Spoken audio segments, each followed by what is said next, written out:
Welcome to Satya kitchen. ఈరోజు నేను మామిడికాయ పచ్చడి చేయబోతున్నానండి.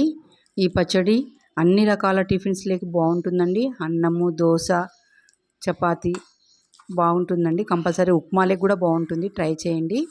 ఇందుకోసం నేను మెంతులు, జీలకర్ర, ఆవాలని లైట్గా వేయించుకుంటున్నానండి. ఆయిల్ లేకుండా ఇలా వేయించుకోవాలి.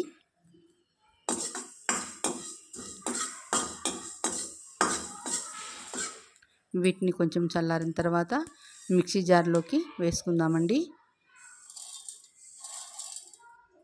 ఇప్పుడు పచ్చడికి కావాల్సిన కారము, పసుపు, ఉప్పు ఇవన్నీ మీ రుచికి తగ్గట్టు వేసుకోండి.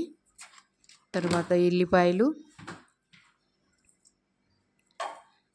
అన్నీ వేసి మెత్తగా మిక్సీ పట్టుకోవాలండి.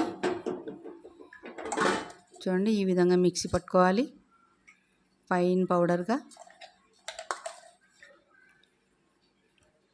ఇప్పుడు నేను 2 మామిడికాయలు తీసుకుంటున్నానండి. నేను ఈ టైప్ మామిడికాయలు తీసుకున్నాను. వీటిని శుభ్రంగా కడిగి తేమ లేకుండా ఇలా ముక్కలుగా కట్ చేసుకోవాలండి.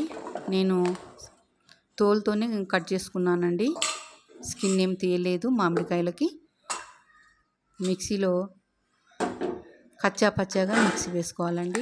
ఫైన్ పేస్ట్గా వద్దండి, బాగోదు. ఇట్లా ఈ విధంగా కచ్చా పచ్చాగా మిక్సీకి వేసుకోవాలండి. ఇప్పుడు ఈ మ్యాంగో పచ్చడికి తాలింపు వేసుకుందామండి.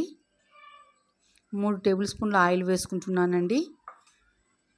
తర్వాత పోపు దినుసులు, జీలకర్ర, ఆవాలు, కరివేపాకు, మినప్పప్పు, శనగపప్పు, ఒక ఎండుమిరపకాయ, ఎల్లిపాయలు వేసి తాలింపు పెట్టుకుందామండి.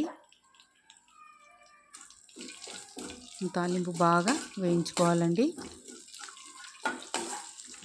ఇప్పుడు తాలింపు రెడీ అయిందండి. స్టవ్ సిమ్లో పెట్టి మనము ఈ మామిడికాయ మిశ్రమాన్ని తాలింపులో వేసుకుందామండి.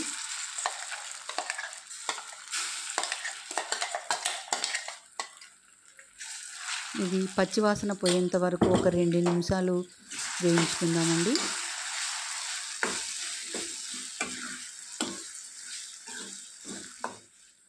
పచ్చడి రెడీ అయిపోయిందండి. స్టవ్ ఆఫ్ చేద్దాము. ఈ పచ్చడి 10 రోజులు నిల్వ ఉంటుందండి. కంపల్సరీ ట్రై చేయండి. మీకు ఈ పచ్చడి ఎలా వచ్చిందో నాకు కామెంట్ చేయండి. ప్లీజ్ షేర్ చేయండి, లైక్ చేయండి,